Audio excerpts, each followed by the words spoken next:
Тэгэхээр тэнэг гэнэ үү? Тэнэг шүү. Яаж тэнэг байдгүй би.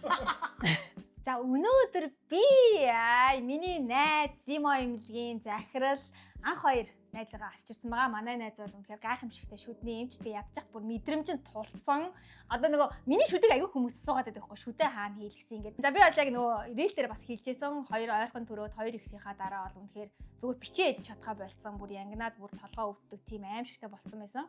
Тэгээ анхаатаа анх танилцаад тэгээ шүднүүдийнхаа асуудлыг шийдээд тэгээ бүх шүднүүдээ ингээ гоё одоо Hollywood Smile хийлгсэн байгаа.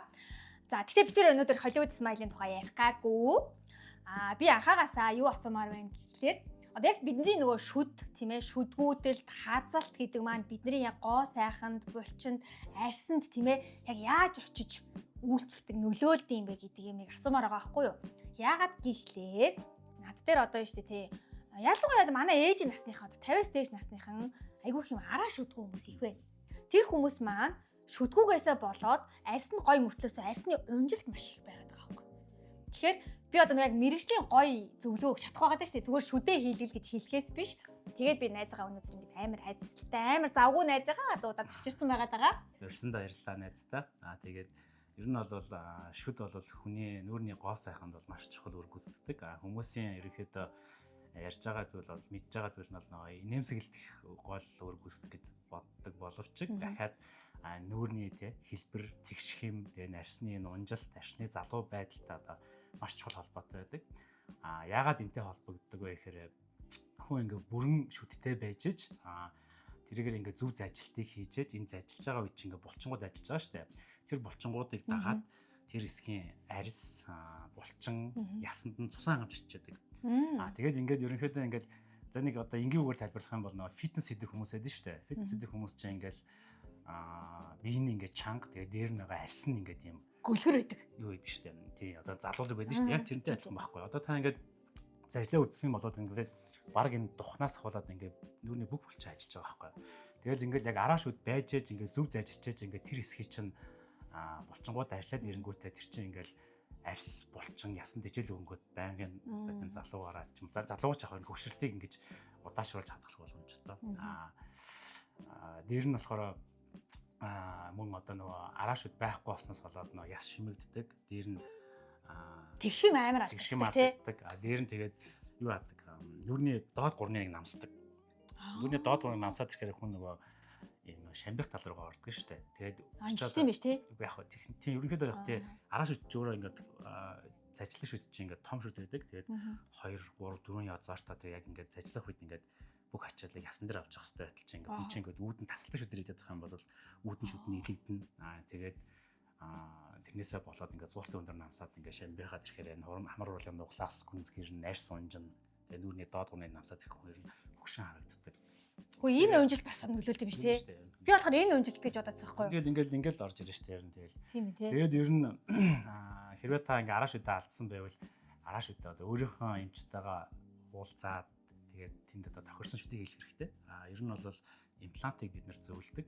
Яагаад имплант зөвлөдөг гэхээр имплант чи өөрөө нөгөө хүний хазалтын хүчийг яг ясанд нь амжилж өгдөг байхгүй. Одоо ер нь ингээд дээд доод ирүүний яс чинь ингээд хазах үед чинь ингээд хацлын хүчээс гарч байгаа ачааллыг авдаг ясах байхгүй. Тэгэхээр тэр ясан дээр ачааллыг очих хэвээр. Тэр хуучин дээр авагддаг шүүд энэ төр чинь болохоор нөгөө яг юм бойлон дээр ачаал мачдаг учраас зажлах үеийн 30 орчим хувьс хэрэгэдэг гэж ярьдаг. Тэгэхээр бид ер нь имплантыг зөвлөөд та хэрвээ шүдгүү араа шүд 1-2 шүд байхгүй болвол тэнцэнэ имплант шүдийг хийлэхийг ерөнхийдөө зөвлөж байна. Энэ бол зөвхөн гоо сайхны зорилтоос гадна мэдээж хоол болсон байх тийм. Эрүүл мэндтэй. Тийм яг. Тэгэхээр бас энэ шүдгүүдэл чинь бас нөгөө тархалтаас их холбож ярьдаг.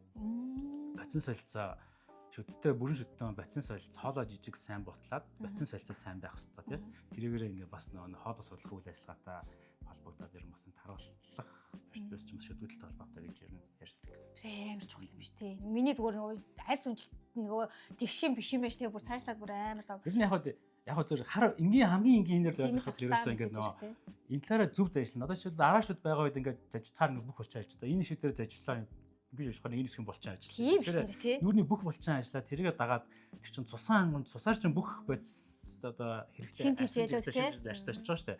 Тэгэхээр тэр юм цусаан хангамж чинь ингэж энэ яг зөвхөн арьс биш. булчин ясанд очдог. Тэгээд ясан өөрөө шимэгдэлгүй ингээд бас ингээ өөрийнхөө эзлэгний хадгалж байгаа давхар булчин чанга байна. Тэгээд булчин чанга гэж булчин дээр байгаа арьсан чанга байна гэсэн. Энийг л өсөөс ойлгох. Энэ чинь бол яг ер нь ингээ иймэрхүү утгаар ингээ тайлбар ажиллах нь ойлгомжтой зүйл байгаа. Харин. Тэгэхэд яг сая миний бүр асуумаар байсан асуултыг юу ачлаа. Ингэдэх хөө надаар ингээ хурж ирээд би тэгээд за та эхлээд би бол ингээд үнэхээр арьсыг чинь л имжилж чадхаас биш би тэр унжилтыг тэр амар булчин сулралыг би имжилж чадахгүй байхгүй юу.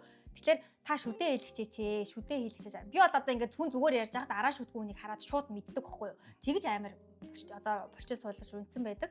Тэгээд та шүдээ хэлэг гэд хэлэхээр над дээр одоо бүр нэлээ их хүн байна. Үгүй манай эм чи ингээд та ингээд шүд хэлэх боломжгүй байна. Таны ингээд яс чин шимэгдсэн юм байна гэд тэгдэг аяахгүй. Тэгэхээр нь би за танаа эмч угаасаа муу юм байна. Манай эмч рүү яв гэхэд би анхаараагаа явуулцдаг. Гэтэ нэлээ олон хүнийг одоо ингээд чадахгүй гэсэн хүмүүсийг манай анхаа бол ингээд имплант хийцэн байсан. Тэгэхээр тэрэн дээр одоо яг эмчи одоо чадвар мадвар гэсэн юм яригадаад байна уу? Яг юу? Би бол чадвар л гэж бодоод байгаа. Яг хөө тэр нөгөө яс шимэгдээд бас боломжгүй хүмүүс байдаг л да. Бүр одоо тэгтээ яссан нэг юм тийм байдаг. Гэтэ яг шингэн ясмаас байдаг. Би бол тийм ер нь янз бүрийн олон зарга байгаа. Гэтэ тэр бол шийдэгддэг болсон. Ер нь бол одоо бол баг тонхрон сайжраад нөгөө та ясаа 2D зургаар биш 3D зургаар харуулах хэрэгтэй. 3D зураг чи одоо ингээл одоо энэ хурууг чи ингээ харахаар чи ингээд нимкэн байна гэж харж байгаа. Тийм чи ингэж тэгээд дээр нь ингээд бүх талаас нь харах боломжтой байхгүй. Тэгээд 3D зураг авахулчаад дижиталаар тэр ясандаа имплантыг суулгаж үзнэ. Тэгээд шаардлагатай бол яс нөхөн хэрвээ ясн жижигхэн бол одоо яс нөхөлтийг бас маш том хэмжээгээр хийх боломжгүй бол нөгөө нарийн арьс марьтай шимэгдсэн ясны имплант гэдээ маш олон сонголтууд гарцсан байгаа. Тэгээд ер нь бүр боломжгүй юм гэж байхгүй үстэй. Бүр хөгшин тэгээд олон жил. Ер нь хідэн насны хөгшин гэдэг нь хідэн наснаас дэш. Тэгэхээр хүнээсээ шалтгаалж байгаа ясныхаа яг гоо тийм. Тэгэхээр одоо ясан шимэгдээд одоо тийш ясчийг холын янзаар шимэгдгэлтэй. Тэгээд ясан шимэгдээ олон жил болсон хүмүүстэй заримдаа бас боломжгүй гэсэн. Тэгээд бас өөр зөндөө аргууд байгаа. Заавал тэр араан дээр нь зоох албагүй шүү дээ. Ийшээ мишээгаа зоогоод ястаа газар нь зоогоод хооронд холомжтой зөндөө арга байдаг. Тэгээд хүндээ өөртөө аль боломжтой эвтэх аргаар шийдээд яс нөхөө тэгээд буйл нөхөө тэгээд хийдэг. Тэгэхээр ер нь бол хиймэл шүд биш. Харин тийм хүмүүс ингээд нөгөө авдаг шүд амар хийлгсэн байт юм лээ. Тэгээд тэрийг авдаг болохоор айгуу төвөгтэйгээд тэрийг ерөөсө хэрэглэхгүйгээсээ болоод тэгц хүмүүс айгуу байдаг юм битүү. Авдаг шүд чинь бас нэг юм тэгээд нөгөө тэгээд буйл яс гэж бас өөр юм биш те нөгөө өгж байгаа ачаал. Нас гадна тийм тэгээд зам дотор гадны бит их орч. Дээр нь тэгээд тэр чи өөрөө яг хөгчнээ эрүүл амны хүнд байх хэвээр хунцар материал яддаг ч гэсэн бас тэгээд хоол ундтайгаа байнга тэгж яддаг. Тэгээд ер нь хөдөлгөөнд эхлэхээр тэгээд мэдээж гэсэн хэцүү болдог. Одоо ингээд нөгөө яс бариач хүмүүс чинь ингээд идэв ч тэгээ нөгөө хазалтаа буруу байхлаар энэ хазалт амны хазалт гэдэг маань өөрөө ингээд яваандаа нурууны ясны далитланд хүртэл нөлөөлж идэг. Тэр үнэн юм уу? Тийм тэгж ярьдаг одоо тийм зуултнаас болоод ер нь бол нөгөө одоо энэ зуулт малтнаас болоод энэ мөхтөр болдог гэл тэгээ зөндөөж байдаг л та. Тэгвэл бас нөлөөлдөг юм байна те. Тэрийг бол яг хоо тэгээд яг бас нарийн ингээд бас юу яасан тусгай хүмүүс байдаг. Би ч одоо нөгөө согд яг 2006 онд ч нэг сургуулаад төсөө согд слимж, мис заслын эмч гээд яг мэрэгчсэн ер нь тэр талаа барай одоо тэгээд одоо нэг 20 жил ажиллаж байгаа юм. Тий. Туршлага бол супер. Хамгийн гол надад мэдрэмж амар зүгээр санагдал та. Одоо чинь үгүй Холливуд смалч юм бол аюу хэцүү шүү дээ. Ингээд хүн болгонд нэг хүн чинь тарган бүдүүн, турхаа, гонцгой бөөрнхийг янз янзын царайнуудтайгаа байгаа шүү дээ. Тэр болгонд нь одоо яг манай анхаа болохоор ингээд гоё. Яг тухайн хүнд нь тааруулсан нэг тийм гоё дончтой өнгийн гоё олоод нэг хэлбэрийн гоё олоод байгаа юм шиг надад санагдаад байдаг гоё. Яг би Японоос 14 жилийн өмнө ирэхэд ингээд бүгдээрээ нэг амар юм сайн дирашгийн том шүдтэй нэг хүүхнүүд амар байгаад байдаг гэсэн. Тэгээд миний бодлоор анхаа бол тэр талаар бүр амар супер мэдрэмжтэй юм шиг надад санагддаг. Тэгээд анхаатайгаа учирч шүдээ хэлсэн маш их баяртай байдаг. За ажиллаа амжилтсэ. Баярлалаа. Наа үлдүүлгээд байгаа юм. Дүүвэл гэж угаасаа энэ реклам юм чи. Чи өөрөө өөрийгөө магтахгүй хин ч шамаа магтаа. Найдаж угаасаа муулж байгаа гэдэг үг мэддэг юм уу?